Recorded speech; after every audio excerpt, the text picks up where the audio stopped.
Go ahead and say it's 7 o'clock and we'll start the football game. If you can still rise for the pledge of allegiance, please. I pledge allegiance to the flag of the United States of America and to the republic for which it stands, one nation, under God, indivisible, with liberty and justice for all.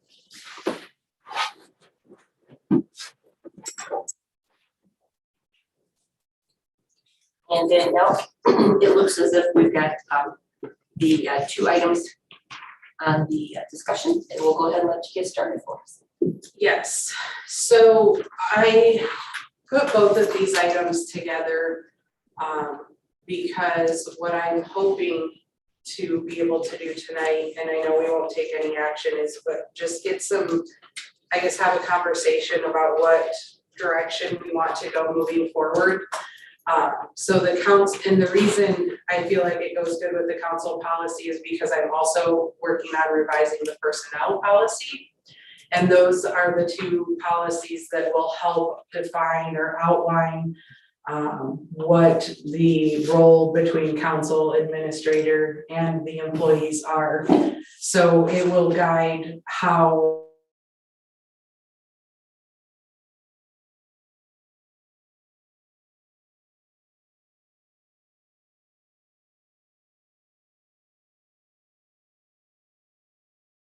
packet include, and I had sent that in the email too, what he presented to you guys before, just to help give you guys kind of a refresher. I wasn't there, so I don't know everything that was talked about. I'm not necessarily, what he proposed, I don't think is wrong by any means. But I did propose something that I think is just a little bit simpler. I don't think that we need to make huge revisions to the position. I think an administrator role still fits our community. But the change that I would like to make is to have the administrator position oversee all personnel, in which it does now, with the exception of hiring and firing. And I would like to move that to the administrator position as well. I do think that there's a lot of benefits to having it go this route.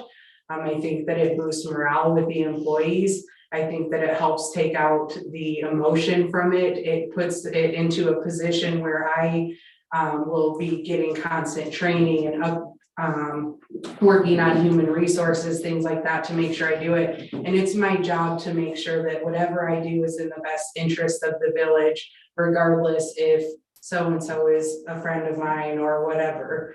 Now, with that being said, I also think that it's really important to have accountability with all of our employees, including myself. So if we go that route, what I would like to see is within the personnel policy, we outline a chain of command or whatever we want to call it. So what that would look like is the employees and then their supervisors, myself, and then council. So let's say that a department head writes up their employee. They have the ability to follow the chain of command. If they don't agree with it, they come to me and they can say, Danielle, my department head wrote me up. This is what happened. I don't agree with it. I would investigate, do what I need to. And then I'm either going to say, I agree with the department head or overturn it.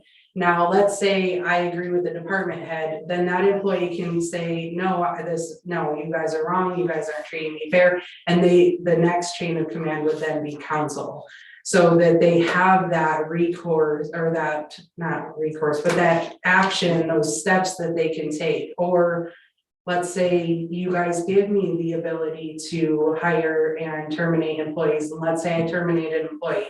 They have the ability to grieve that to you, at which time then I'm going to have to show you, why did I do that? It's not because they wore pink shoes and I don't like pink. It's because of ABC. So you're holding me accountable still, or whoever's in this position in the future. But so I guess I wanted to talk to you guys about that, see if you had concerns, questions, if you were against it, for it. An open conversation. If you have other ideas, I mean, I think my big goal is just to help the village run more smoothly. I think that you guys do a wonderful job, but it's hard when you're all sitting up there and you all have your regular jobs to do, so you're not here day in and day out and see all of the things that I do or the department heads do, and it just makes it hard. And like I said, I think the biggest benefit is it separates, gives us that clear separation. You know, but like I said before, I take out the emotion of it. What has to be done has to be done. But questions? How are we feeling about that proposal? Well, under the 140.005, your authority where you have the two changes, would you put in there that council would be an appeal board? Because I don't see that there. So absolutely, we can. My thought was to put, and we can put it in the ordinance if that would make you guys more comfortable, but I didn't put it in there because my thought was to have that outlined in the personnel policy, what that looks like, which I do have drafted. It's that policy is not ready to come to you guys yet. Okay. But absolutely, I mean, we can make the ordinance. You guys are the ones that say yes or no to the ordinance. So if you feel like that's important enough to put in there, it would be easy for me to add that. But talking to some department heads, they're comfortable with us making this change with you as administrator. If you're not, they're not sure. That's just what I was told. Well, I guess I'll take that as a compliment. That is a compliment, it is. So I did actually feel like that would be a question, not specifically the me thing, but whoever it was. So I think it's really important that, I mean, hopefully it's me for a long time, by the way. It Right. sounds like, I mean, I know I'm throwing out hypotheticals, but so you know, I want to be here. But whoever is in this seat, I think it's really important that the council has a relationship where you're giving constant feedback and holding us accountable for things. I also think it's really important that whoever is in this seat creates a culture with the employees that if an employee comes to you guys because they disagree with me, that they're not going to be retaliated against, that there's not going to be a difference of how we work together.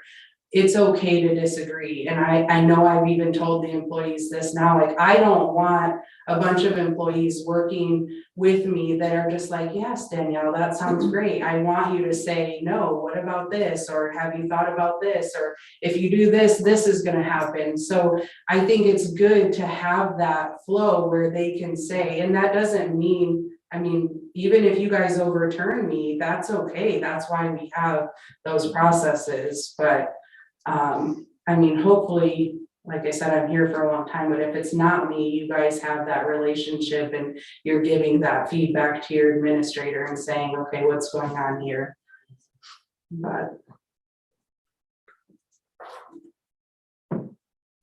Mike, anything you wanna? Yeah, I had the same questions as Tim regarding the changes there. You know, you're writing whether it's a neutral third party arbitrator that really kind of takes the definition of counsel out of it. So again, much like you said, and we've talked about this, not only with Darwin, we talked about it with Joe in the past too. And unfortunately, the feedback that I did is on my work computer. But again, it's just how do we have checks and balances between each system, between each avenue in the chain of command.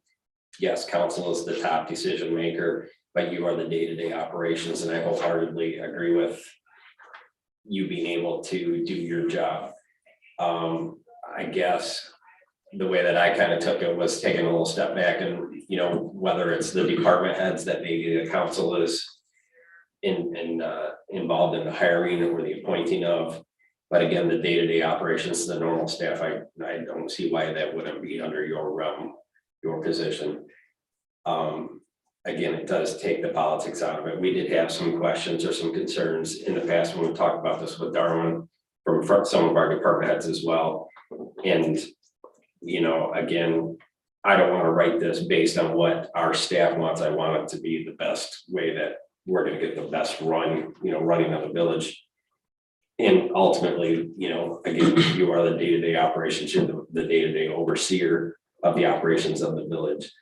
I just want to make sure that we have all steps in place of what if, you know, how do we go about the checks and balances when the unfortunate circumstance comes to where we need to determine an employee and status of a staff member? Yeah, and if you guys are good with this change too, I should have probably said this. I would recommend that we don't make this change until we do it with the personnel policy, because what I don't want to happen is that we make this change and then we're kind of hanging out there until this policy is completed, which realistically will take us probably a couple months, because we need to go through it. I mean, I've pretty much fully rewritten it and done a ton of work. So my next step is I'm gonna piece by piece go through it with the employees to try to weed out and prepare as much as we can. I mean, there's never gonna be a policy that covers everything, but to help protect us,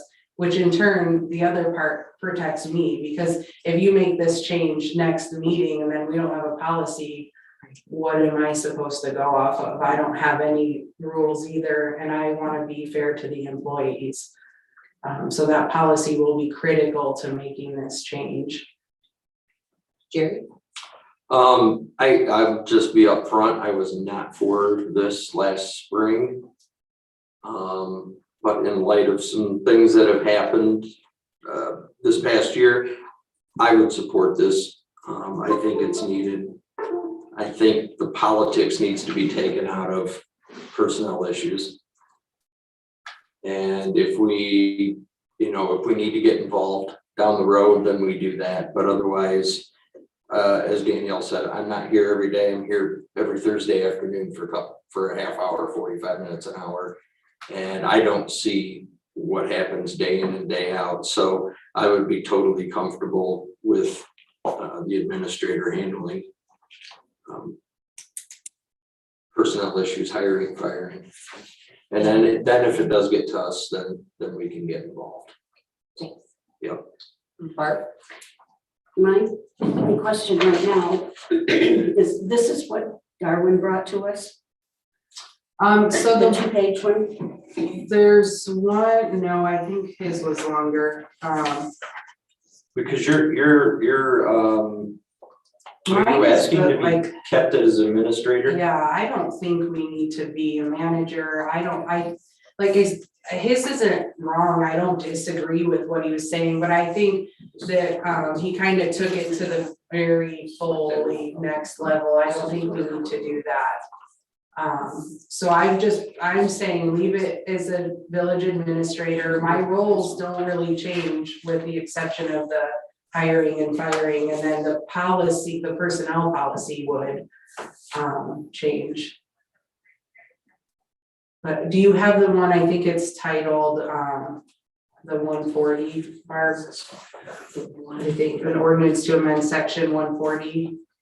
I think it was in the. Yeah, that's the 2-page. Yeah, that's mine. Yeah, this is that one. Okay.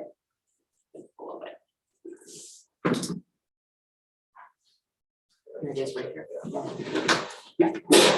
That's You. Thank you, Tim. Thank But you. one more thing, Yes. Danielle, so you're working on the personnel policy. You're thinking that's gonna take maybe 2 months? I'm not sure. So we start next Thursday. We'll go back to meeting with department heads every week and having our weekly meetings. We had stopped through the holidays. So my plan is to tackle a section or two, depending on the length of it at those meetings, and start making some progress and weed through different things, because I want to make sure I get their input as well, as far as like how things would practically work. And there are some differences in what I've proposed from what they currently have too. So I want to make sure they're part of that. So when that's finalized, then we can make a decision on this. Yes, yeah, I'm not asking for a decision. Right. I guess what I would like is to know if that we're leaning towards that direction, because if we are, the policy will look one way. If we're completely against changing it, the policy will look a different way. I think I can support it with the amendments, Yeah, as long as the council remains as an appeals board. and I think that's Yeah. critical, It is because I critical. have to be accountable, and Right. you guys have to know what I'm doing and give the employees that avenue. So I don't wanna make the change without that. Could we add in the ordinance amendment, could we add under section 5 that council will be something the arbitration board is defined in the personnel policy, Yeah, absolutely. something to that effect? Yeah, and then kind of backtracking too, Mike, you brought up being involved with the department heads, we could put in the personnel policy too. For the hiring process, that a council member is still one of the interview committee members when we hire any, whether you guys want all or department heads. I don't think what we're saying is you're completely out of it, it just wouldn't come before you at a public meeting. So you could still, we could do like a rotation if we're hiring a DPW employee, you know, you could sit on that or whoever and be part of that interview panel, because I'm not going to, if I now have the ability to hire and fire, I'm not just gonna be like, oh, I'm gonna pick this person, I'm still gonna bring in Randy or Nora or Brent or whoever is gonna be working with this person. Absolutely, yeah, I mean, see, again, there's the checks and balances of, you know, who does your department head working with you, you know, recommend, because again, that staff member, say just a general staff member is gonna work for that department head. And then the next step, I'd say, well, the department head is gonna technically work under you and work under us. So that's why I would kind of want the council's input on that point. Huge believer in promoting from within. Obviously, if you and our department heads are doing your jobs properly, we're gonna get the better staff in there that we want. And then that gives us the opportunity as at the board level to say, okay, you're ready for that next step to become a supervisor or department head or whatever in that realm. So again, just that sort of checks and balances back and forth, how do we go about it? And then finally, you know, with the, I guess, a termination issue, again, we have to tread that one lightly. Again, we're not trying to reinvent the wheel. We have to be careful, because if the administrator recommends termination or whatever based on whatever reasoning, that needs to come to council if it's going to be grieved, which most likely would. But you also have to worry about how could that potentially direct us down the avenue of losing our administrator based on, again, bad vibes or bad thoughts on how that employment termination goes apart. Because if we go against what that administrator is recommending, we potentially could really piss off that administrator and see them go by the wayside based on, again, not saying that would definitely, you know, would be with you, but down the line, whatever administrator, if it's politics, if it's just doesn't get along with a person, I think having that, again, having us make that decision as a board rather than just one solid person, it gives a little bit more protection to the employee and the village itself. You're talking as part of the arbitration? Yes. Yeah, and I guess like my perspective on that, and I do understand where you're coming from. I think if I'm in that position where, let's say I'm to the point where I'm thinking of not even I just am thinking at this point that this employee is not going to work out, and that in the near future, they're going to have to be terminated. If that thought comes into my mind, even if that thought doesn't, I'm going to document.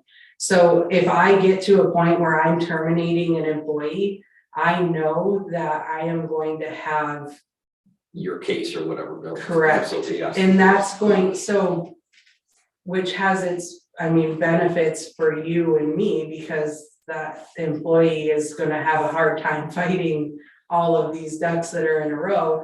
But on the flip side, it prevents an employee from just being let go for no reason, or because, you know, a council, and this is nothing disrespectful to you guys, but because a council member ran because they didn't get their leaves picked up by or whatever. And I'm not saying you guys are that way, but there's that always thought out there. So I'm gonna have that stuff outlined and be ready to go. And I would think anybody, even if it's not me in this position, is gonna be the same way. And if they're not, they shouldn't probably be in this position.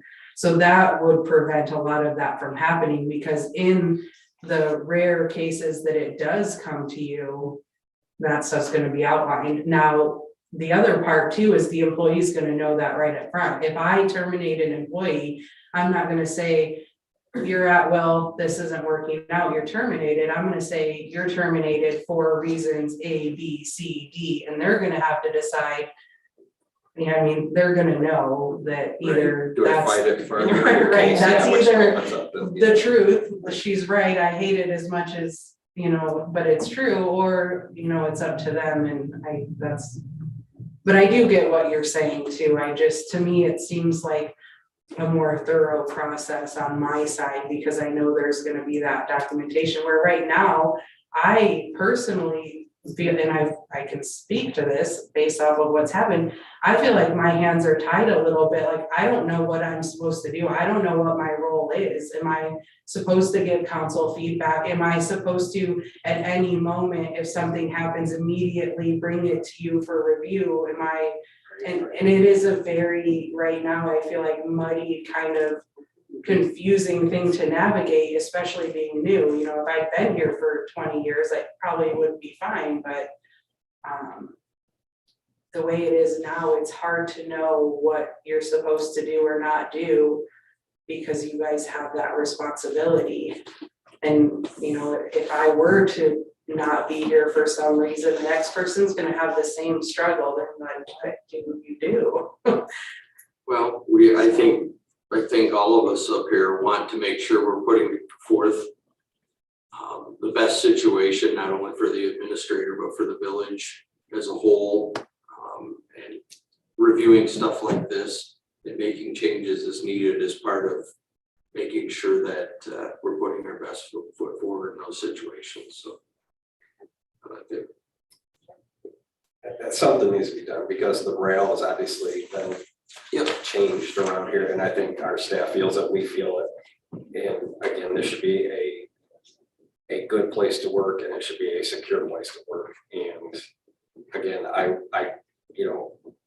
want the best staff, but I want our staff to focus on doing their jobs to their best ability, not the BS that we've had to, the morale issues that they've had from what it sounds over the past year or so. And I think morale has been declining for a little bit, unfortunately, and I do think this would be something that will help. And even more than this, we need to work on trust within the village. We need to work on communication. Communication right now is killing trust. So this is not the fix-all solution either. This is step one of very many steps that need to follow. And technically, every 2 years, the public generally does have the say. They've got the say and the capability to change the position of council with, a president and 3 trustees. Every 2 years, they can change that direction if they feel the need to. So the power technically is in the people's hands. It's just the day-to-day operations, the day-to-day of getting things done. I think it makes sense for it to fall under your realm or your position. And how it's structured now is there's not many communities left like this. Most of them are going towards having that administrator do the full day-to-day things, so. But it also does make sense for you to discuss, the personnel policies, procedures, things like that, because again, we need to spell out what does council hear. Say somebody gets a write-up, just a general staff member gets a write-up, do we need to know about that? Or is that in your hands? Again, all the way down, yes, you need to spell that out in black and white, how we want to go about that, because there's some stuff that I don't think potentially we need to know about in the day-to-day operations. That should be ran under you and you handle it internally. Again, it's more of the grievance or the rebuttal, so where it would come to us, to where we would have to get involved. I agree, and speaking to that too, it needs to be, if an employee is going to grieve it, they need to follow the proper process. The other thing that we need to prevent is that if an employee is mad at me because I did write them up, they can't call Jerry, be like, I'm mad at Danielle. No, they have to properly file a grievance, or they can complain to Jerry, but nothing will be done because that's not the proper way to handle it. Right. And that would be fair, I mean, it would be unfair for me to go complain about an employee and not write them up or not address it either. So, I mean, it goes both ways. So what I would like to do, that I feel like everybody here, I know Bob is comfortable with this change and he's not here tonight, and I'm not sure about James, I can talk to him, but I will continue moving this direction, and then we will present this ordinance and the personnel policy for approval separately, but together the same night, so that we're seeing those. And then once the personnel policy goes to the employees, we'll probably do a committee of the whole to give you guys more time to review and digest all of that too. But in the meantime, if there's something that you guys think of that you feel like this change will maybe create an issue or needs an issue that needs clarification, let me know, and I can make sure to either amend this ordinance however we need to, or get something in the personnel policy to make sure that it's outlined properly. And I will make the change to this ordinance to include that you guys are the appeal board within the ordinance as well.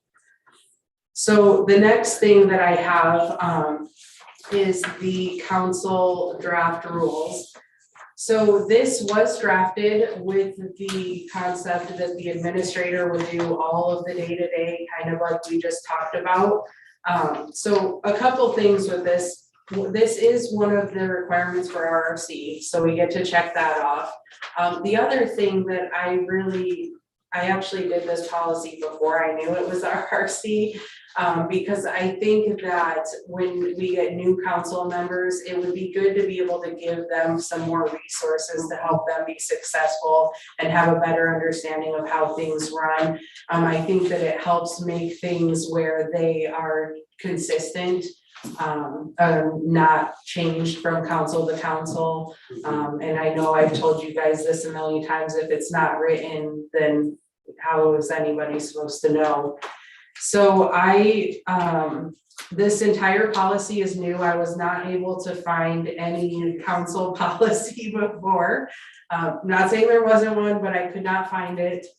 I actually did not create this fully by myself, as much as I would love to take credit. I went to multiple other communities, and I went to the Michigan Municipal League, and there's tons of council policies out there. And what I did is I pulled out pieces that apply to our village, that fit our community. There were sometimes, larger communities of 50,000 have things that don't really apply. So this is your policy. This is, again, a tool or resource. So if we want to add, if we want to remove, if whatever you guys want to do here, we can do that.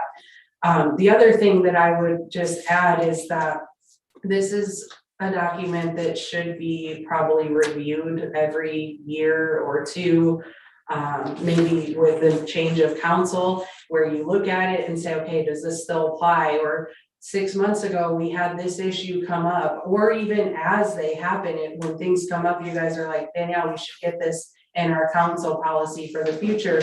This is something that should be amended, changed, updated, yes, from time to time. So I want you to keep that in mind, because there's something missing. I just don't know what it is today. So Pretty thorough. so do you guys want, what's gonna be beneficial to you guys? Do you wanna go through like section by section, or? Yes? Yes, Okay. I'm crazy like that. No, that's what I was going to do, but if you guys were like, I'm good. No. So the first section is, I think, probably the largest, and it's the roles of the village council and village administrator. This section is more just, it's not just for council, but it's also for the public. And the employees, really, so that there's a clear understanding, because I do think sometimes there is some confusion on if something happens, do they call the administrator, do they call a council member, both? So that kind of outlines all of that, but do you guys have questions on that section? Additions?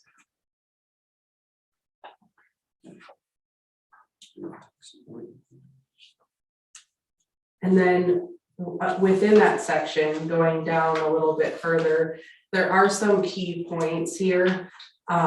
So I did put in, because it does talk about the administrator role. So it's just, there's some things in here to help. So when you guys are doing an evaluation of me and my position, or the public is giving you feedback on the job that I've done, they can see kind of some of those key things that I should be doing. Of course, I know there's smaller things. I try to just do big picture.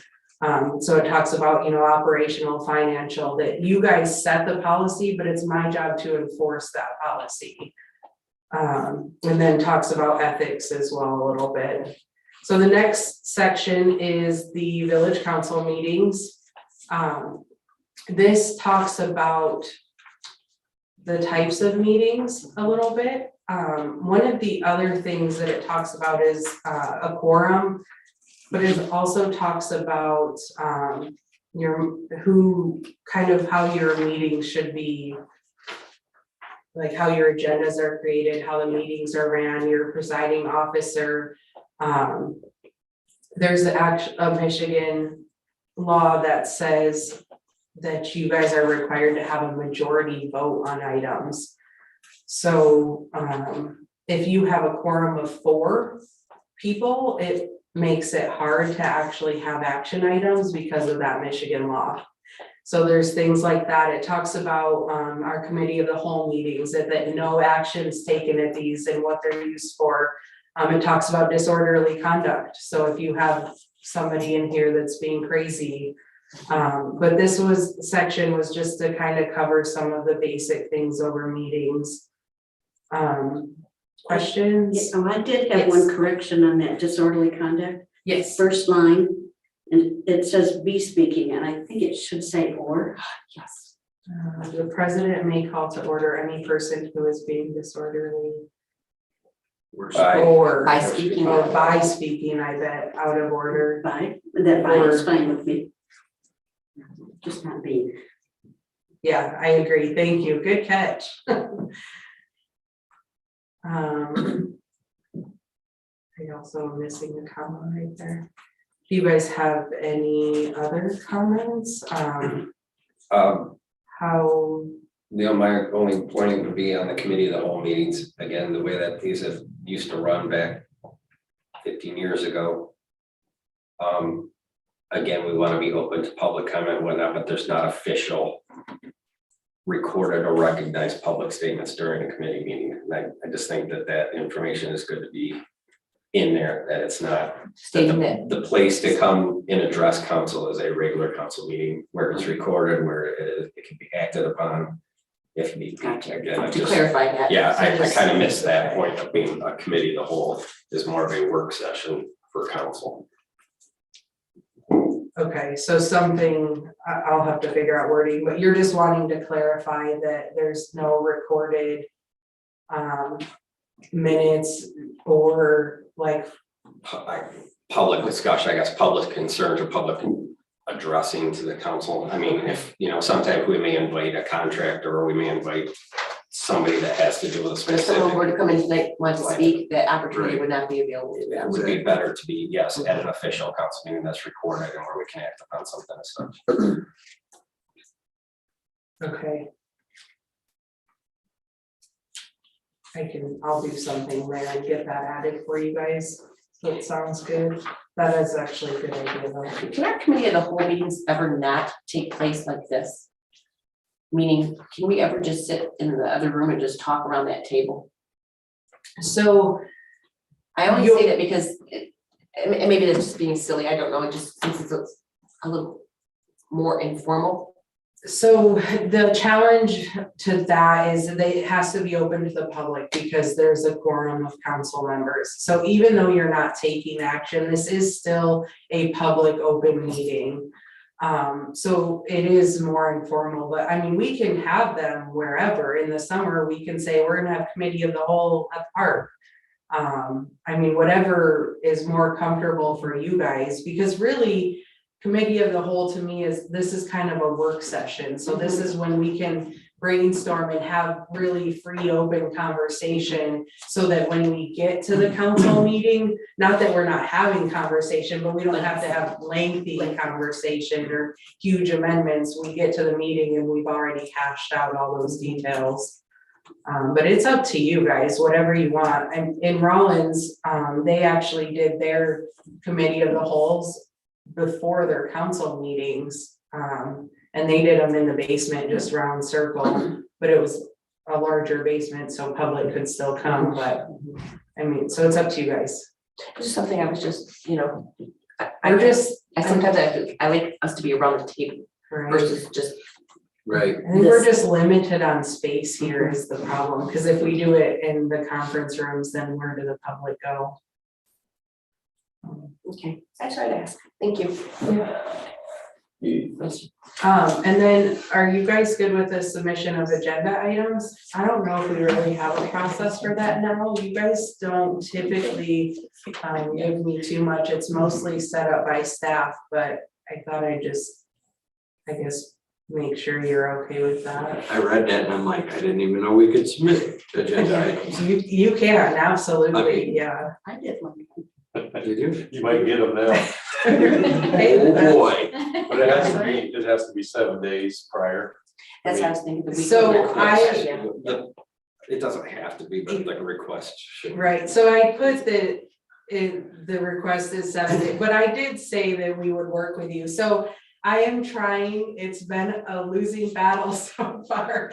Lisa's laughing at me. I've been trying to get all the agenda for council done the Wednesday before the meeting. I hate that we give, not just you guys, but our boards, their agendas and packets the day before the meeting. It drives me up a wall.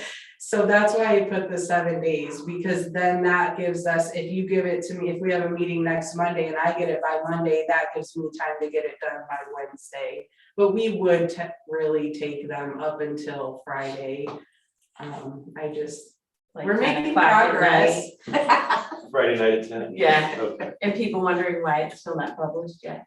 We've made progress though, That's slowly. I think we're up to like Thursday, so I figure if we just gain like a day. Well, I don't think I have a problem with that 7 day, but if we know it, you could slide it in on Wednesday morning. Yes, absolutely. But that's good that you put that in there, so we know we can submit an agenda item. Yeah, and I would say if it's a hot topic, we'll stick to the 7. No, I'm just kidding. Didn't get it soon enough. Yeah. You send back a thumbs down, I know what that means, right? So next section is voting requirements, which I mean, should be pretty self-explanatory, but just really that you guys are in this position for the citizens and that you're voting for the common interest of the village. But you guys have section or questions on that section? Conflict of interest. Again, this is pretty much a standard thing. We've added this to all of the other board bylaws as well. And then committees. So you guys do have the ability, and you have even, I mean, most recently with the legal committee, created committees. You guys can do this for various things. So this just talks about how you guys do that. It also identifies, Michigan law also says that if you have 3 council members present, you should, even though it's not a quorum, you're supposed to publish it. So I think that we just have to be careful when we create those committees that we're not going outside of open meetings acts and things like that. But that just talks about that. Where does it say that, Danielle? The 3. That's in Michigan law. Oh, Michigan, I don't see in your committee law. Okay, gotcha. Yeah. My question is, and maybe I'm thinking too deep into it, but again, like the realm of the DDA board and planning commission and the subcommittees, those kind of fall under both the realm of the overall picture of the village. You know, we're a little bit council heavy on the DDA board. I'm a chair on the design committee. Is that the conflict that you're reading in here or no? No, so we, Because we are struggling, you know, Kind of, at okay. the board level, so it's. so I agree with you on the DDA board. I do think that we're council heavy on that board. I know we need to recruit some members because I also would like to see Heather not be a member on that board as well. Now, with that being said, the rest of the boards outside of DDA at this time, we went through and did all of their bylaws. Well, I'm still working on zoning, which is you guys, and construction board, but we did one council member per board to help kind of bridge that gap. So to me, that's not a conflict of interest most of the time. Now, where we will have to be careful is if, let's say Jerry is on planning commission and he hears a special use case that they deny, and then they bring that, the applicant brings that to council and he's denied it at planning commission, he can't now vote at council differently. So, but that would be pretty rare that that happens. So he would either have to abstain for conflict of interest, or he would have to vote the same. But if he's got new information, you'd want to stay out of it. Right. But to me, a conflict of interest is if we are awarding a bid to ABC Construction and you own ABC Construction, you should not vote on that. That would be a conflict. But it's also like at some point kind of your comfort level. For example, I can tell you our last council that I worked with, one of the council members, he worked for Rollins Fire Extinguisher. Well, that we would regularly have bills from them because we had a contract, and anytime there was a bill from Rollins Fire Extinguisher, he would say conflict of interest and withdraw from that because he felt like the citizens would perceive that because they were making money and he was paid by them, it could be a conflict. I don't personally feel like that's a conflict, but if you feel there's that perception, the safe thing to do is to say that you have that conflict, or to pull yourself out, or to bring it up to the council and let the whole group decide. So it's, some of it is based on your comfort level too. I mean, again, there's the obvious ones, but. And MML spells that out real nicely too, Yeah. you know, whether it's financial, and I think there's 2 or 3 conflicts that they actually state that you're supposed to stay away from. And I think those should be included if we could find them, but. I'm Yeah, sure I can there's somewhere, pull but that. I know the MML has great information on it. In fact, I think that's where we got, no, that was MSU. Let me pull that though, I'm sure I can find it.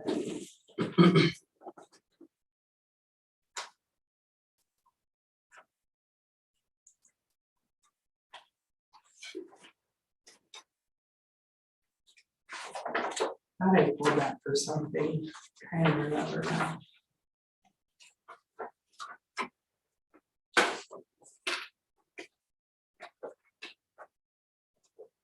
They have like a good 2-pager. It's just like the roles of council, the roles of president, roles of each board member. And I'll try to find it. They have so many resources.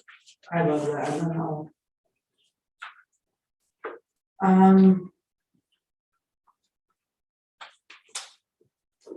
Sorry, my pages went kind of crazy.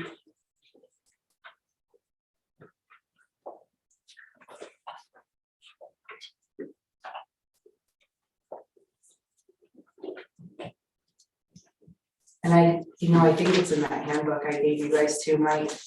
Now that I'm thinking about it, I'm pretty sure that's where it's at. I will look at that though. Okay, next section is public participation. We actually created a policy for this too recently when I first started. But this just kind of covers it and is within here. But we have to allow public comment. So our agendas currently have the items on the agenda and items not. This is intended to kind of override or it's the same, but that policy we did before to make it comprehensive within this so that we don't have multiple little policies kind of floating out there. So it's pretty much the same. If you guys feel like that's been working, we can leave it. If you want to tweak it, now would be a good time so that we can have it included in this. I know there's been some comment to me on having the two separate public comments. So if we want to talk about that, we can. We're not required to do that. I had actually changed that, and I had followed that from MML's recommended agenda outline. So that's how I had pulled that. And they recommend that for a lot of boards, so that I guess it's streamlines your process, and it makes sure that your public know when they're supposed to speak, but open for I don't have the discussion on that. issue regarding obviously the public speaking. The confusion I think is the part about if it's on the agenda or not on the agenda. That part is just squirrely to me, and then that's confusing. I don't know why we have to differentiate here. Why can't we simply say if the public would like to speak prior to speak? And then at the end, if they would like to speak about something that we just discussed or did not discuss, give them an opportunity as well, regardless whether it's on the agenda or not. Okay. Yeah. So just leave the two. Leave the two, but Just we don't open distinguish public between comment. whether or not it's items on the agenda or not on the agenda. They can speak about whatever they'd like to speak either time. Right. I have a comment about that. You know, a lot of people, if they read the agenda, they specifically come to the meeting because of something on the agenda. And have you noticed how many people then leave? Yes, I They do. came for a specific reason, it's done. Right. So, But I I'd be also okay know with just the one that we used to have too. I mean, yeah, But I think that some people like to, after they hear the whole meeting, that they like to go ahead and have an opportunity to speak. And I'm not, I mean, if you want one, it's really up to you guys completely. I don't mind the two, we have to have one for sure. We need to make sure we're giving the public time to speak, but. While we're on this subject, what constitutes the public? Is it village residents? Anybody? Is it Anybody. anybody? It could Anybody, be somebody from Addison who wanted to come Yes. downtown, okay. yeah, it could I just be wanted to make somebody sure. from Jamaica, it could From the be. township, even if a person's from the township and their taxes don't pay Correct, for our facilities, our water, if you will, Right. for lack of better words, they still have that opportunity to speak. yes. is that a legal thing to where you struck where they had to sign in?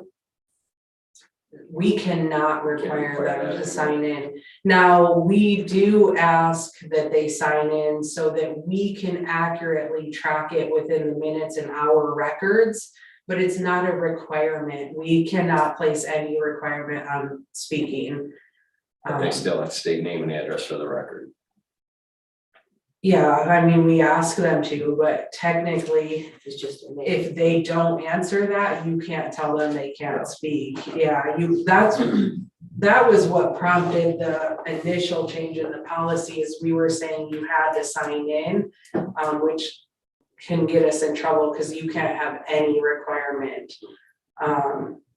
Now you can put rules like that they only get the 5 minutes, we put that, but we're not prohibiting them, or we can't say you can only speak if you meet this condition or things like that. We have to be really careful with. I mean, most of the people are pretty good about stating their name, which is probably the biggest thing we need is their name, just so that we have that accurate record. But Do you have a preference, Tim, for the one or two? I like the two. I like a stated agenda on there. I like it. Bert, what are your thoughts? I'm good with that. Two would prefer going back with the one. Two. Mhm. But I think they can be open. It doesn't have to be what's on the agenda or what's not on the agenda. Jerry, thoughts on that then? I guess I like the two. I think it's a little bit better, but I would like to see them separated like they are right now. What do you mean by that, Jerry? Like, Well, items that are on the agenda, items not on the you agenda. still want them separated? Yeah, because I guess I just think that if they're talking about items on the agenda before we get to the agenda, then we know they have a chance to talk, and then as we work through the meeting and get down into new business, old business, then they can talk about other things that they want to talk about. I guess that's what. Okay, I see what you're saying. So it's not a requirement for them to give their address? No. That's just something that we can ask that, certainly, but if they choose not to give that, they still can speak. And Mike, your thoughts then, wrapping it up? I still like the one, but I kind of miss the old style of the agenda, actually. I liked having our quote unfinished items at the end where we kind of just playing catch up on any of the rest of the I story. understand what you mean, yeah. Mm-hmm. Again, I don't want to limit, you know what I mean, the public's opportunity to speak. That's obviously their, you know, their right.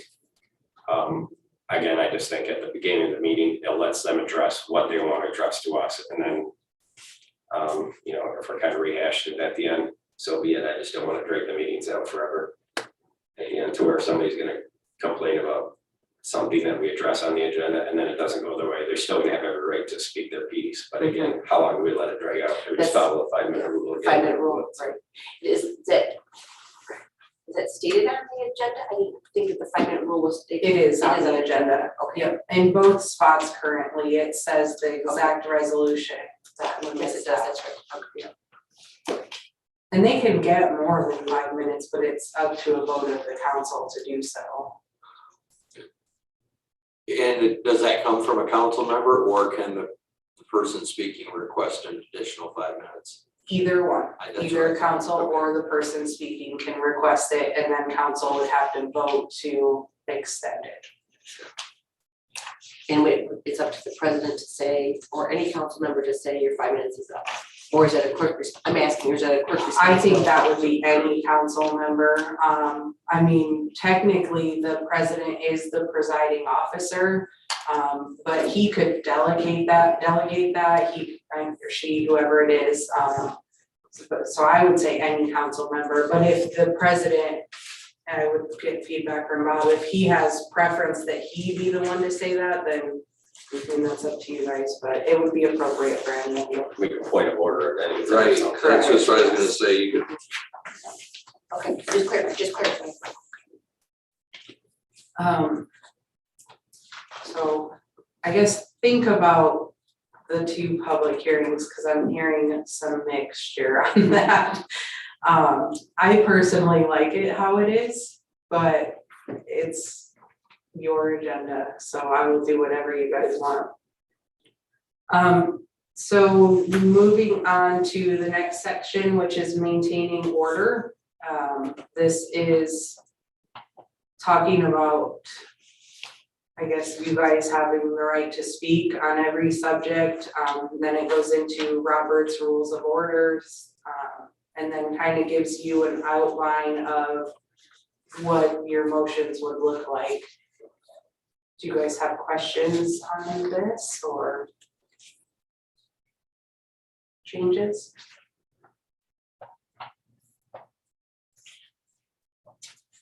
Can I take this chart up right here?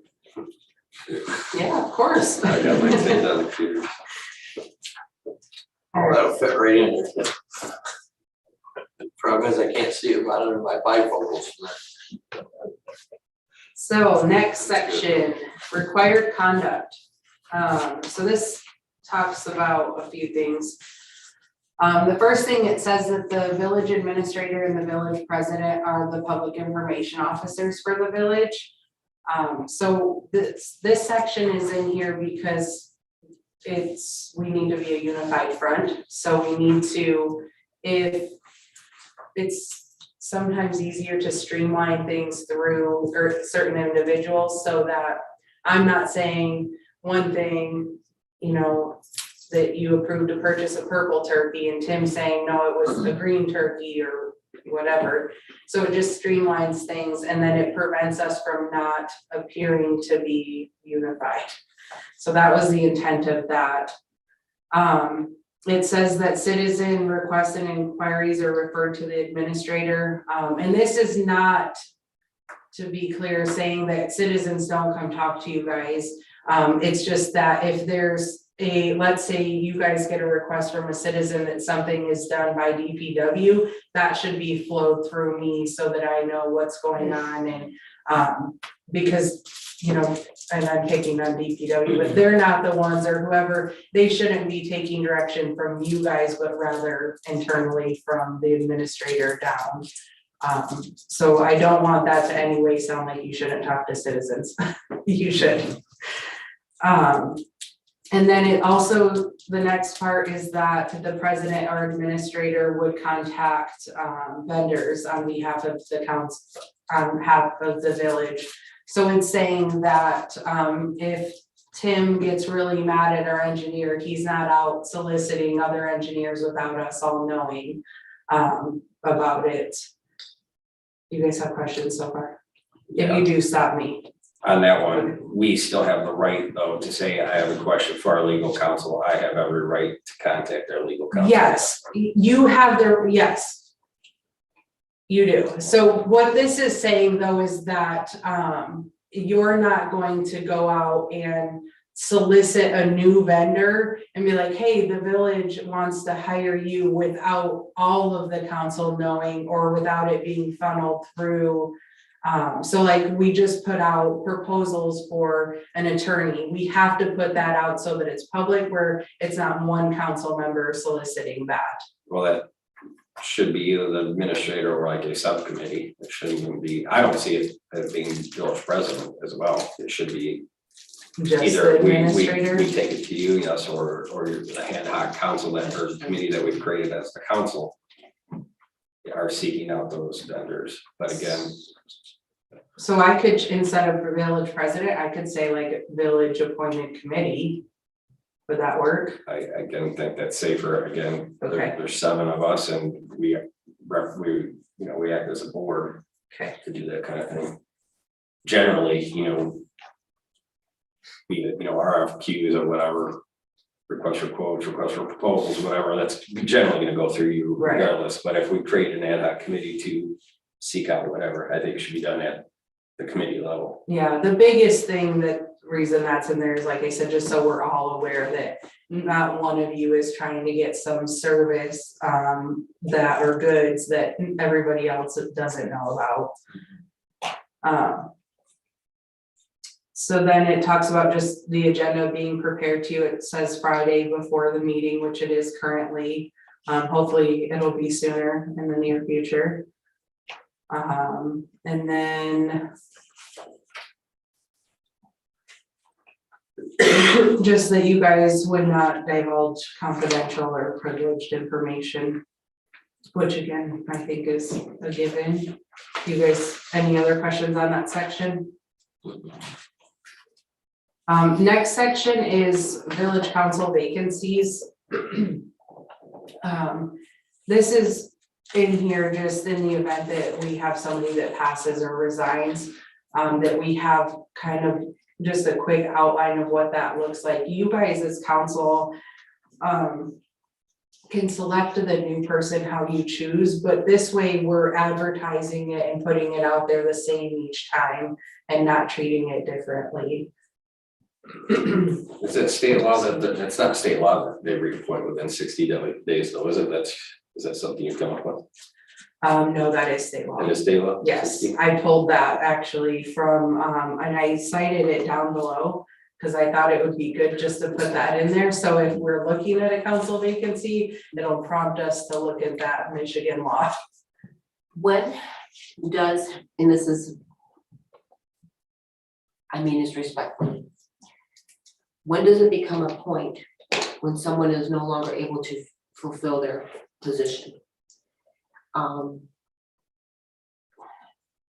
Respectfully, with the case with Jan Luce, Jan was able to attend for many meetings, and we knew that, and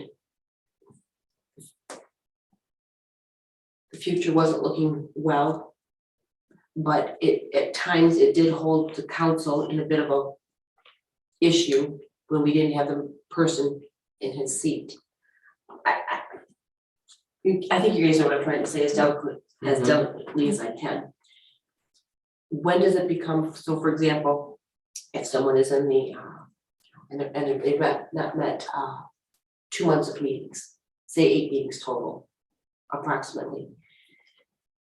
Is that when the seat technically should become vacant before council declares something, or how does that work? No, It does not? unfortunately, you don't really have any Oh, really? avenues because you are elected positions. Okay. So you nor anybody has the ability to remove that person without going through the proper, like through a recall or with that person resigning. So you would have to resign, be recalled, or upon somebody's passing, then And that's it?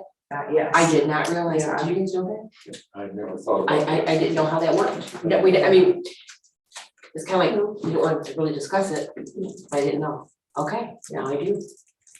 Think about one we had before, More. and you just tough it out until the next election. I mean, you guys have the ability, or anybody has the ability to be like, hey, Joe Smith, you've not been to a lot of meetings, this is really hindering things, we have public that would be interested in serving, you know, maybe it's time for you to consider resignation. Anybody could respectfully say that to somebody, but I there's understand. nothing that we could be like, Okay, hey, you've not shown up, you're done, or Okay. anything like that. because of the voting that was Right. taking place. That interesting, I okay. think on one of the committees, if you miss 3 meetings, you disqualify yourself. Is that BBA or? I read it in one of those, To the plan. I think that's the Commission. planning commission. but that's not elected position, so. Correct, it's that's appointed. appointed It's positions by appointed. you guys. That's so. why we don't have a specific number of days or meetings to attend or / not attend. Correct, I yeah. understand, okay, okay. All right, well, then I have some other questions then about the council vacancy. And I don't know if this would be the appropriate time. I know that Tim, you and I had talked about this when we both came on board as appointed, and Jerry, you were appointed at one time as well. You changed Barb? Yeah, yes, Barb, you were as well, my gosh, my apologies. It's been different, The method used. the method Yes. used has been different, and the starting time has been different and willy-nilly. And I would like to have something very clear about, I see the 60 days and the 14 days, okay, great. So now they interview and then is there time, I mean, So it does say in here, the person appointed in the third paragraph, the person appointed shall begin duties at the next regularly scheduled meeting after their appointment to allow the person time to acquaint themselves with the active projects and for staff to provide appropriate council information to help them be successful. but I would like before that to The- even be clearer. Gwen, it says the council shall vote to appoint a new council member.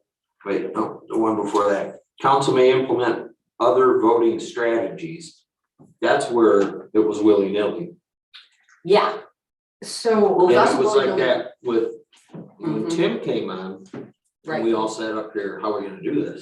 That part was willy-nilly, but Just- then when I came on board, the night I was sworn in, I came right up here. When Tim was sworn in, he did not come in, yeah, right. I did not come up either. Mhm. So now that's clarified, but the part Yes. that you're saying the voting technique, Yes. like Voting how technique you as well guys as the will interviewing. narrow those Well, candidates? as well as the interviewing technique, so I remember that I had interviewed, and then it was a couple weeks later is when the voting took place. Okay. And so it was that's the part that was willy-nilly, so is voting takes place, and then is it a 2-week span, and then we go ahead and vote after the interviews? That's the part that I'd like to have clarification and consistency on.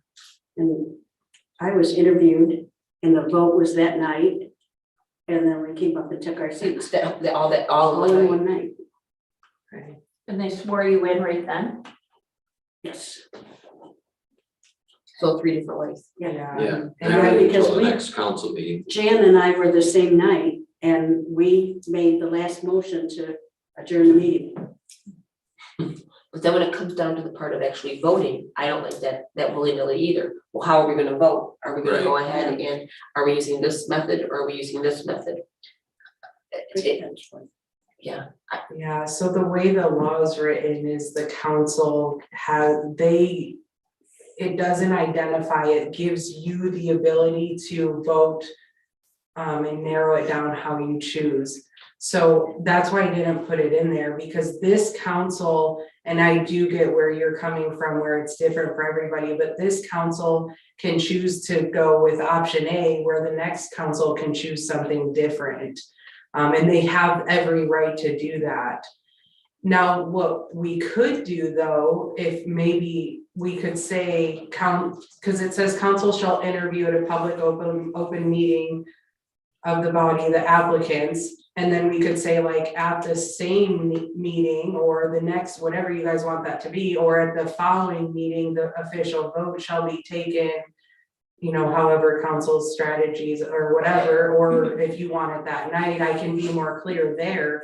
But I do think we have to leave that wiggle room so that the seated council can do their voting how they choose. Could council change it that on that annual or that biannual year? I mean, so let's say, for example, that the current council says from now until November 22, this is, if something were to come up, this is the route that we would take. Right. And then when the next council comes on, this is what they did. If something were to happen, what do you guys want to take? I like it, the clearer the better for me. Right. That's just part of politics. It's gonna change each time, unfortunately. I don't think there's a consistent way to do it. I don't It's think- however the members of the board Right, feel about it. but at least we, well, for lack of better words, we at this time would say, this is what we would do. And the next group could, if they want to keep it, keep it. If they want to change it, they can change it. Okay. Maybe an idea, what if we put in the policy that when the position is posted for 14 days, that it's brought to council to vote on the process? There you go. So That gives us a before couple you've done the interviews, the seated council has voted how they're going to move forward Okay, with the selection, so then you'll know. So it's still outlined here, but we're just saying you can still vote or pick how you're gonna narrow it however you want, but that it can still differ, but the people know ahead of time, you know ahead of time. Yes. Would that yes, I maybe like that. help? yes, Okay, yes. I still like them taking their seat at the next formal meeting as well. Again, you're not rushing it, you're not pushing somebody Mhm. agenda wise to say, Right. oh, we know how this person's gonna vote tonight, we want this person in here. yeah, I Let would. them give them that time to Mhm. respectfully. It's your Come to thing, your but I would choice. strongly advise to keep that because I do think you're right. It sets that person up for a little bit of failure because they might know part of it, even if they do all the research, but do they know everything to make a good informed So you're decision? up here, you know everything in the emails, and you give recommendations, etc. You don't know Yeah. squat. Well, I should say, you don't know squat, but you don't know the entire story.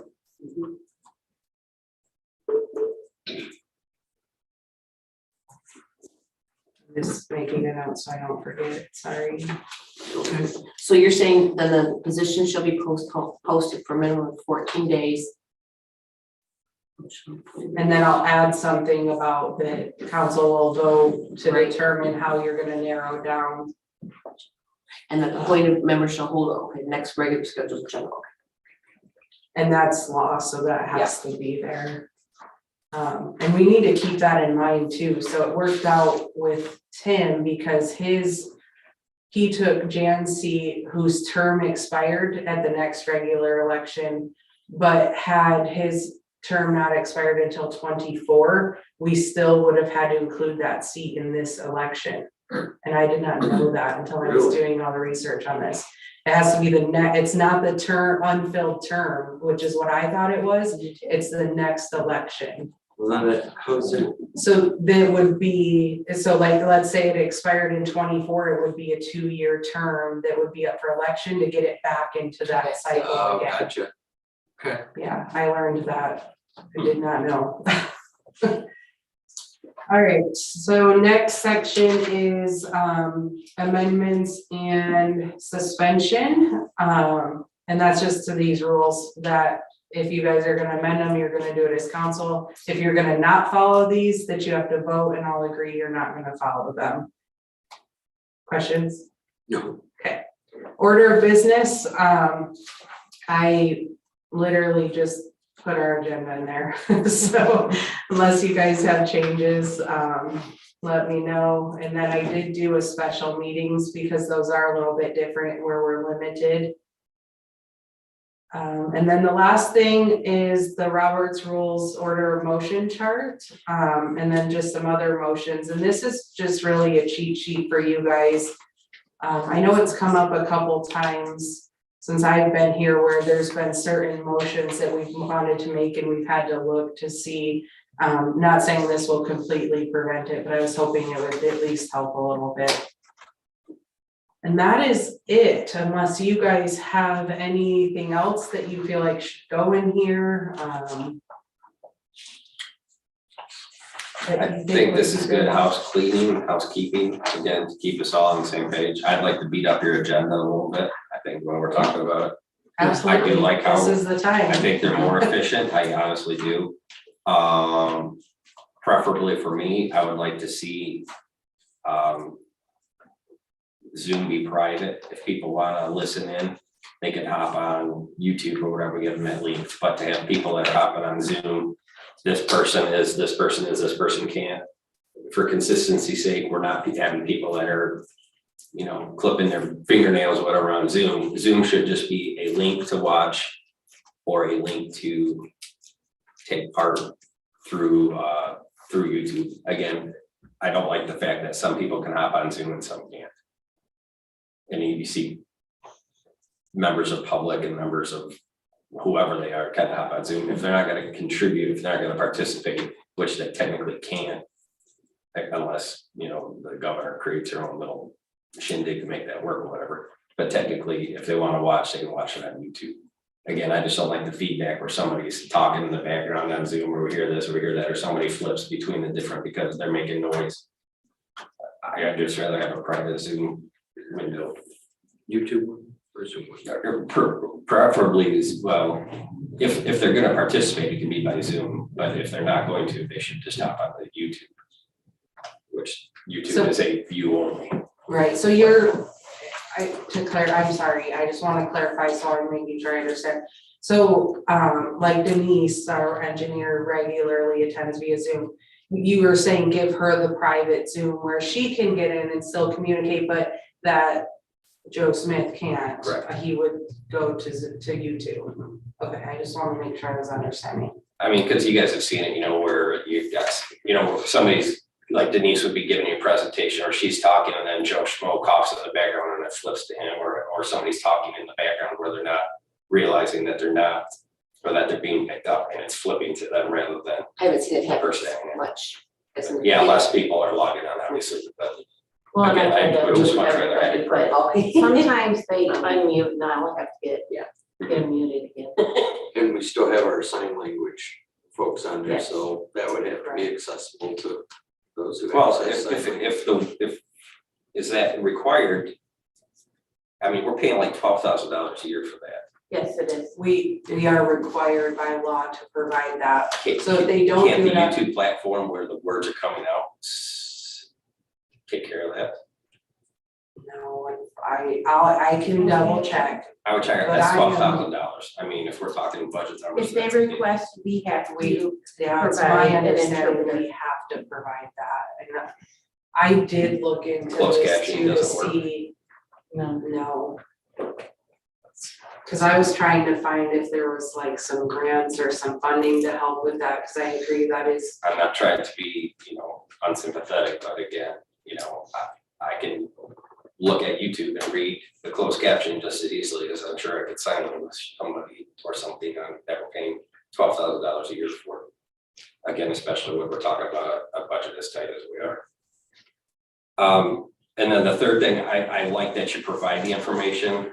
Technically, I prefer to do our homework and whatnot. It's nice that you add this, but I would rather see the agenda listed as just the agenda, so that here it is. And then maybe on the next page, you break the items down if you want to discuss or give us feedback or give us recommendations, rather than it just doesn't flow nice for me. I would rather have an agenda here that's in front of me, like, I know, okay, we're gonna go. With just the attachments. Yes, you and mean? then the attachments are kind of behind. I don't know how you guys feel, but again, I think it kind of just dirties it up. I would rather see the agenda where we're at. A formal agenda. Again, a lot of this information never was privy to the public. This was sort of, I think this is nice because the public kind of gets a little bit more information out there. But again, I think it just doesn't flow with me. So are you looking for like a cash sheet like Darwin did before each attachment? No, not even that. Just, I would much rather see the agenda listed, and then if there's gonna be information regarding an agenda item, maybe it's on the next. I would have to do it as like an attached sheet, like the cap sheet. And that's fine too. Yeah, I mean, don't waste your time making it pretty. You know. Yeah, it's just the only way that iCompass program works. So what you would see, I mean, if you look at tonight's agenda where it has the blue items, it would look exactly like that. So anything that was included would be an attachment, and then the agenda, because it's just the way it's formatted. But I'm open to whatever you guys want me to do. I did change that, and my thought was because we only printed the agendas, and I wanted to try to make it easier for the public to kind of follow and see what was being presented to you guys too, and have more information.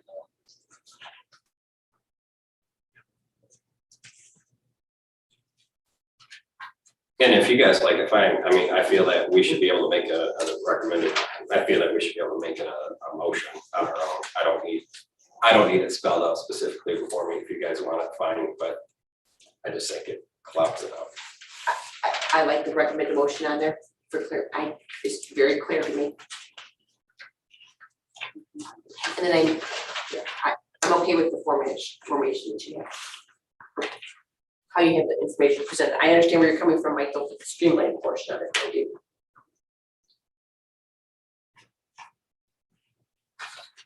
It takes them a while to get used to, but, you know. Well, for somebody who hasn't been around council as long as Mike is. Yeah, I'm gonna say, we've seen, we saw a little bit, I saw a little bit of Jim's, I saw Joe's, I saw Darwin's, and now we have yours. And I, you know, it's okay. It really is. The comment that I was going to make is that on the reports, can we get clarification of which reports should be recorded at which meeting? Yeah, Thought we had that figured out. I thought so too, but I'd like to just, you know, I think we do too. and it, yeah. But I couldn't tell you which one was which. Yeah. Yeah. So do you want it in here too, or? And I guess I'd like to maybe not put it in here, because I would actually like to, in the future, I would like. You wanted to say the word near, but you didn't want to say near. I know, I was going to, and I'm like, I don't know how near it'll be. I would actually like to try to do something different and get away from all of the reports that you guys get. And I'm not saying not to get reports, but I would actually rather see one report that comes from me and covers the different departments. And I would still get information from those departments to create that. And the reason I say that is I am concerned that there's an overload of information being sent out. And I would rather have you guys get more zoned in helpful things than just everything. But I haven't made it to, I was gonna do like a trial report with you guys and get some feedback. I just haven't gotten to the point that I'm ready to do that. And that's why I didn't say near, because I'm like, I'm gonna get myself in trouble if I say near. I agree with you 100%. I don't see a need for reports on an council committee. I think it should be a separate thing. I've never seen reports on any sort of committee structure agenda, but And we did- I That mean- depends on the council, how much does council wanna know? Yeah, and it is up to you guys, and maybe you hate what I was gonna, like I said, do a trial thing. Our last employer, they got reports from every department heads like you guys do now. I mean, it's up to you guys what you wanna see. My concern, I know even for myself, I get those reports and I look and I skim through and I'm like, if I could just narrow this down into some really key points, I feel like I would get more, so that's why I was gonna test it out, but it's up to you guys. I'm in favor of you testing it on us. Okay, We'll be your guinea pig. yeah, thanks. I appreciate seeing reports. I mean, I want to continue to see reports. Okay, It doesn't have to be to this length, but I know other councils haven't perhaps asked for reports. And I think that that's been part of the problem from past councils, is not enough information was presented, shared, whatever word you want to use. And I okay, like having that information. And I like that when those reports are presented to us on this format, then those reports are also privy to the public. And I think that that's important. okay. And then first meeting is clerk, treasurer, myself, and police department. And Say that one more time to me. sorry, clerk. Yep. Treasurer. Police department. And Todd, right, because I missed the last one, I think. Yeah, I if threw you us could off give last us the time. update. And Todd. Yeah, mhm, I actually give you guys a report at every meeting, right. so I'm also on that one. And then the second meeting of the month is Parks and Recreation, DDA, water treatment, wastewater treatment, and DPW. And zoning, thank you.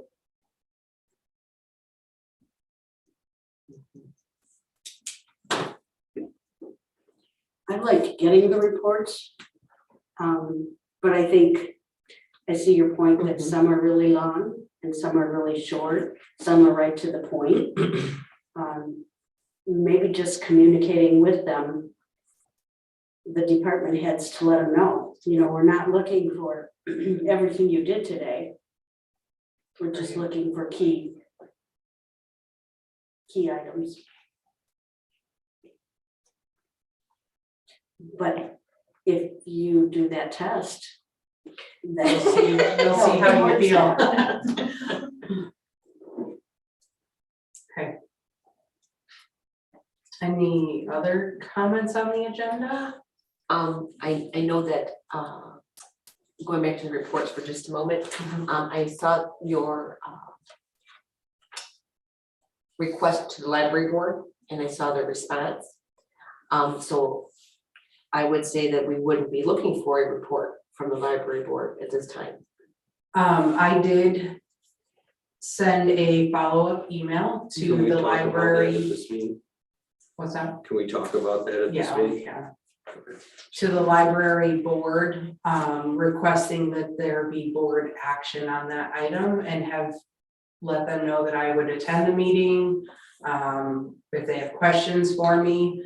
I also gave maybe some different ways that it doesn't have to be every month somebody that comes here, but it could be in the form of a director's report or Yes. program update, something like that. So I'm waiting to hear back from the whole board at this point, and we'll let you guys know. Thank you, I'm glad that you did that. Yes.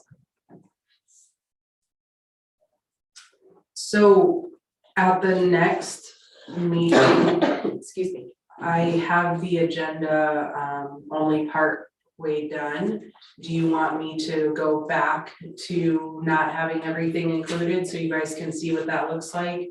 And then maybe we can follow up if you want to keep it or go back to having attachments rather than the agenda items within it, or what are you guys thinking there? And I'm just asking because again, I think I heard about half and half on that.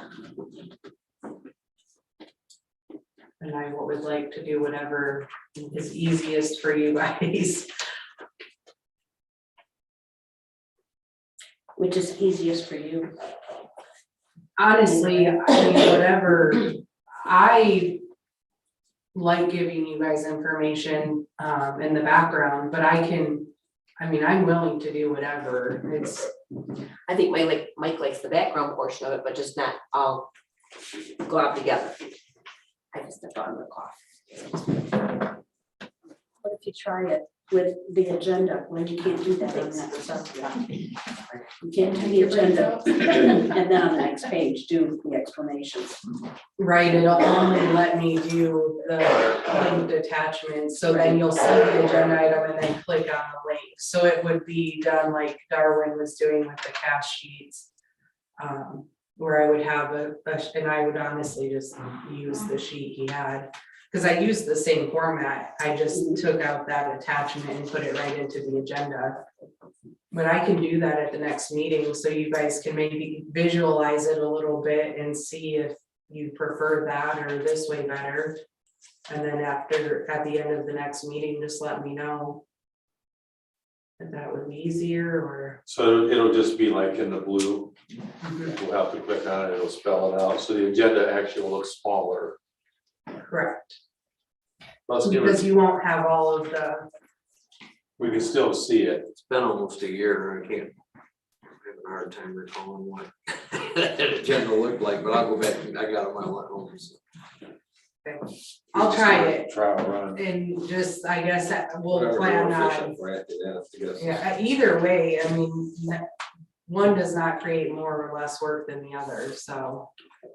I'm good with whatever, but I'll do it, I'll test it out so you guys can visualize it with more than just the couple things, and then just let me know.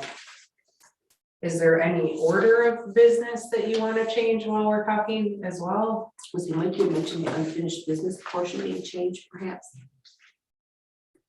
I prefer that at the end, because that was just sort of under the administrator, the way we did it, used to do it, it was the administrator's report. And again, housekeeping, things that are on the back burner. It doesn't have to be something that wasn't acted on at the last meeting that we're talking about regarding old business, but unfinished, I guess, more so just, okay, we've been dealing with Generac for how long? Let's talk about that real quick at the end of the meeting, just catch up, get everything that we talked about at the end and then we can get on out of here. It doesn't have to be such a formal, old business, I guess, line item. It's sort of the, what's still on our radar, catch up things. And generally that would have come underneath your report because you're the one that's doing the day-to-day, the updating on that sort of thing. Okay. So do you want to do new business reports, unfinished business? And is that still where you want? That's like.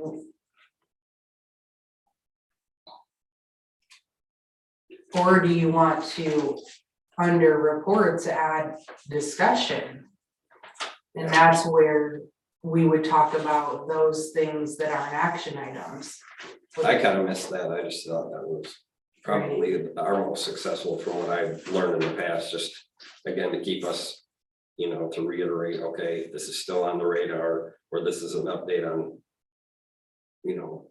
this topic that's not something formal on the agenda, but it's something that we've been discussing for, previous months or years or whatever, just again. Okay, I don't want to drag the meetings out, I certainly don't, but it just seems like the unfinished business kind of happens in the middle and sort of clouds it up, and then we go back to the strict guided agenda. Yeah, like go through all the action items first, great. and then you get down to the end of the meeting and do that old business, new Then we can business. ramble about the garbage. If it starts to drag it out, maybe then we'll adjust. Well, I think it would be easy, we'll just unfinished business, new business reports, council discussion, and that's when. Right there. So anytime, instead of doing those things under unfinished business, let's bring them up then. And sometimes we might have no discussion and then the meeting still flows. And most normally we wouldn't have unfinished business either, unless it's something directly relating to. Correct, like That's this a next previous. meeting, we have two, but that's rare. Okay, I will add that, and we'll see, I guess, next meeting is gonna be a test run. We'll just see how we feel about it. Just make sure there's something on the attachment. Yeah, right. Okay, anything else with this then? Any other ideas? Would you guys be comfortable with these changes that we talked about tonight? I can make those, having this come to you sooner than the other items, the change in ordinance and the personnel policy. And the reason I ask is because this is an RRC item, so I'm hoping to be able to check that off. I have Construction Board of Appeals and Zoning Board of Appeals rules that are gonna come to you guys, and then that section will be in compliance for RRC. So I can even hold off and bring them with those boards, so that you guys can think about if you have anything else to add, if you would like. I just kind of miss and this probably doesn't have anything to do, it just may just happen to do with the circumstances of the past, but I feel like we've been this election cycle has been a very reactive council, and a lot of our discussions have been reactive. And I miss the proactiveness that we've had as a council level on what are we trying to accomplish over the next 2 years. Let's talk about the funds that we actually have to accomplish something. Let's talk about the planning and the future and the vision, rather than all the sort of reactiveness of this happened and we have to address this, and this happens, we have to address this. I'm just sort of tired of putting out fires rather than putting our focus on what are we trying to accomplish over this election cycle over the next 2 years. And it feels like we pretty much sat up here and spun our wheels the entire year and a half that we've been here. And that to me is sad, because I think we could put, if we work together as a board, we could put our heads together and say, okay, this is what's on our radar, this is what we want to accomplish, rather than continuously putting out fires that I'm frankly tired of putting out. I think we have things on our radar. I do, I think we, consider a lot that's going on currently still. Going on for 2 years. That's the big deal. What should we spot that? It's not going away yet. So that happens, I don't know what's gonna stop. I don't know how we could have put out those fires without, before they come. But the public expects us to, again, be a little bit more proactive and sort of plan ahead. There's just, I would prefer to have a little bit more insight as to the wastewater treatment process, the positive things, the things that we can actually have something to do with, something to have our hands on, and something to be productive of. Then we talked about at our last budget fiscal cycle, what do we want to do with, we actually have some rainy day funds to actually accomplish something. And again, for the last year, 2021, we just kind of spun our wheels and had to put out fires.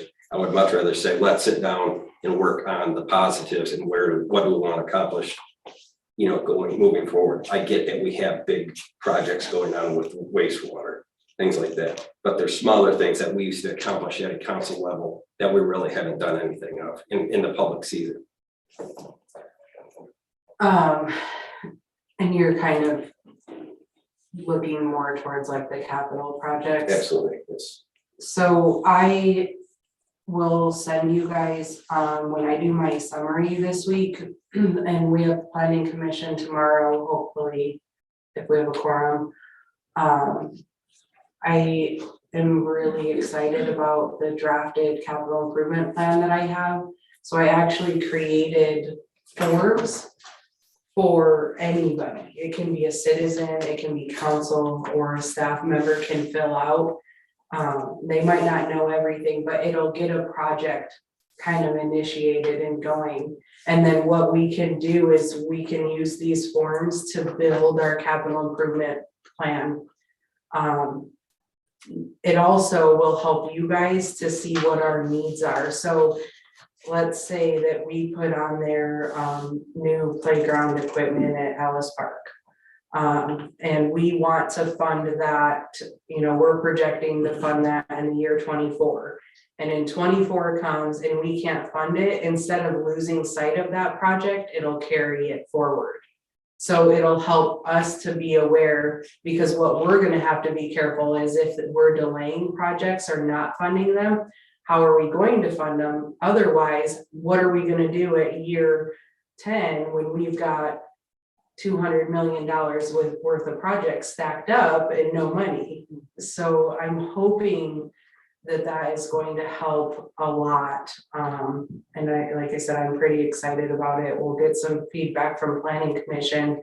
And then before we really get into it, I wanted to, I was gonna bring it to you guys and say, okay, because it's a new format. We've never done this before, but I think that it'll help us not lose sight of things. Because I do think that unfortunately that's happened in the past, because what has happened is we, in the world of government, try to be proactive and then we have something happen. So we're reactive and then we forget about these other things that we had going on. Well, we've also had a pandemic for 2 years. Yes, which I mean, is- none of that's happened, none of this whole thing is, there's been a lot that's not been but it'll help helping. guide us through what grants to absolutely. go for. When- Absolutely. I mean, we have to be creative in finding some different revenue streams or funding sources or different things too. But if I know that in 3 years I want to do a river erosion project, then I can be more successful in applying for that grant rather than being like, oh, I got 3 months, I gotta get this done and not being awarded. So it'll help immensely with that as well. I just don't want us to beat ourselves up. I think that we have done some good things. And you guys have had a ton of change too. I mean, you guys, the employees, the citizens. So that's the other thing, like, we are all kind of restarting and growing together and learning. And you guys, you know, Jim was here forever, so he had a system and how he did things and a routine, and it was easy. And now we've just mixed all that up. So we're kind of starting from fresh all over again and building those systems back up and improving them and things like that. Well, I want to say Heather's very new, and Heather came on board new, Lisa's on board new, Brandon's on board new. We've had some transitions, obviously, with your position. All that's been new. None of that is, I don't think, none of it has taken us going backwards. We're moving in a different direction, certainly. But, and then you got a worldwide pandemic going on, that doesn't help. Things, I think we're doing okay. I mean, I agree with you though, Mike, that I'm very tired, and I think the whole board could say that we're frustrated with the lack of, reactiveness. However, I think with having you and Danielle on board, even this, council rules policy, this is all of this is taking us in such the direction that we are going in a good, all of this, we're going this way, we're going forward. I truly believe that. Everything that you bring to us, all these little nuts and bolts, all go to the big project, and we're getting there, and I see that happening. So I know it's going, it's been a frustrating ride lately. Well, and some of these little nuances help us get that foundation. It's gonna, and this is what we have to have that good foundation. Yeah. And that foundation needs some tweaking. Yes. We don't want to crumble them up. Well, unless anybody else has anything else that they'd like to say at this time, we're gonna go ahead and meet as adjourned.